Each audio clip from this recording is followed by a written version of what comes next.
Welcome back. The General Industries Workers Union of South Africa, GIWUSA, has criticised the allocation of 3 billion rand to hire additional healthcare staff and improve facilities. GIWUSA says while any investment into public healthcare is welcome, this allocation is grossly inadequate to address the deep crisis in South Africa's healthcare system. And for more on this, we are now joined by GIWUSA President Mametlwe Sebei. He joins us now via our video link.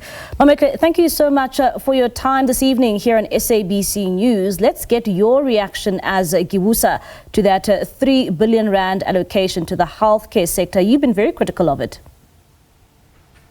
Absolutely. Obviously, as you correctly pointed out, we do welcome any additional fund allocated to, the healthcare system. However, let's face it, we are facing with a crumbling public healthcare system, a chronic, staff shortages in our hospitals, in our clinics, particularly in working class and rural areas across the country. And particularly, if we aim to implement, a universal health coverage, as that has been the discourse around which I think overwhelming majority of people agree in this country, there is a need to make sure that the investment match that commitment.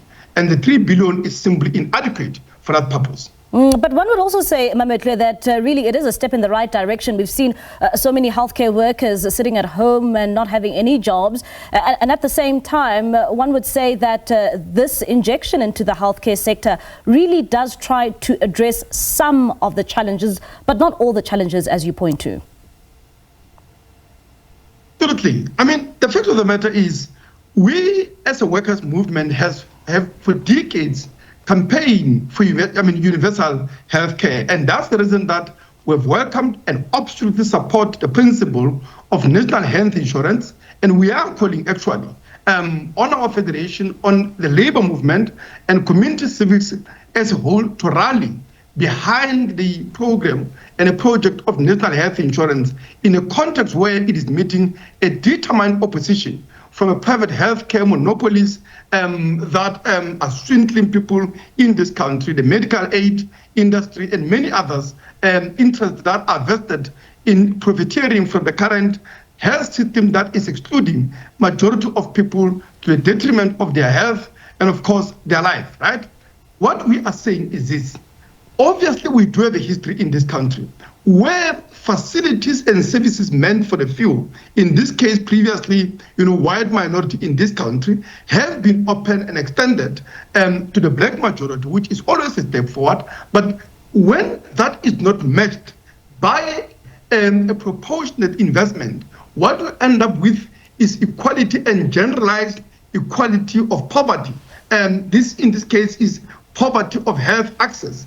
And what we need in this country is a quality public healthcare system. And how to go about that? Government is spending over 100 billion, right, on the medical aids for the MPs, for directors, for nurses and teachers and all sorts of public servants. And that money is spent on medical aid schemes that are covering these members of public. In addition to that, there's about 28 billion that go to these medical aids by way of tax rebates for those people that have covered themselves with medical aids in the private sector. That is already over 100 billion that need to be mobilized. And when you take account of that and the fact that there is hundreds of billions more that is currently wasted by the medical aid schemes, as well as private healthcare monopolies. And if you are to bring all of this into public ownership, which is what we have, that nationalize private healthcare monopolies and bring into public ownership medical aid scheme, mobilize all of that resources to ensure that you build an adequate amount of hospitals, an adequate amount of clinics, as well as to ensure that there is adequate supply of medication.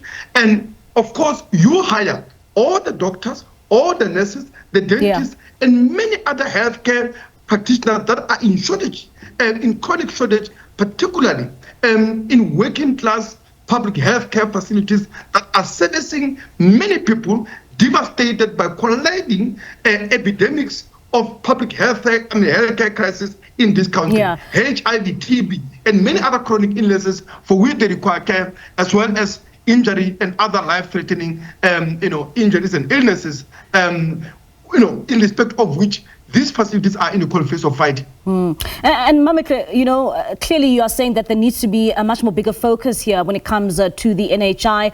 Will you be appealing to government with some of these grievances?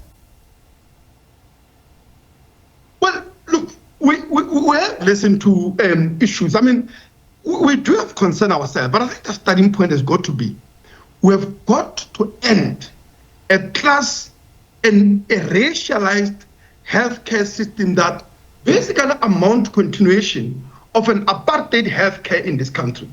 Let's be clear about it, right? Only 10% of the black population is covered by medical aid. They are able to access what you call it, private healthcare, which is where quality healthcare is actually located for those that are able to afford it. Overwhelming majority, that is 90% of the black population, are outside of that.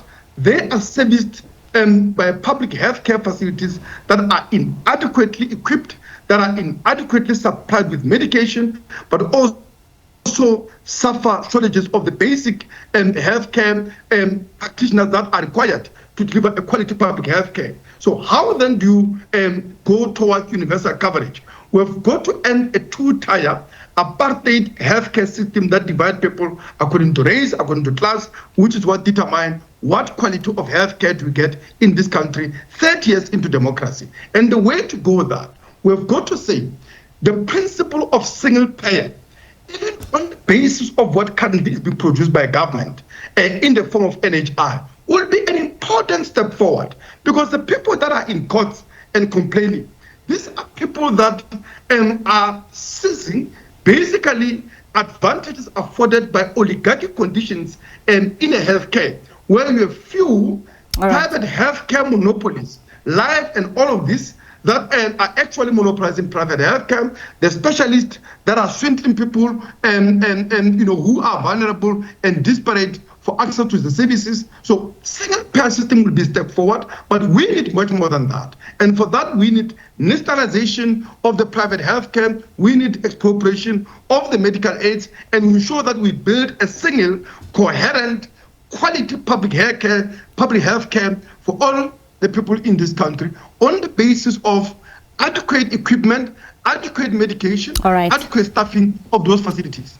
All right, Mametlwe, thank you so much for your time. That's Mametlwe Sebei. He's the president of GIWUSA there, just giving us his insight and calling on for quality public healthcare and universal healthcare for all. Also saying that the issues around medical aids needs to be done away with.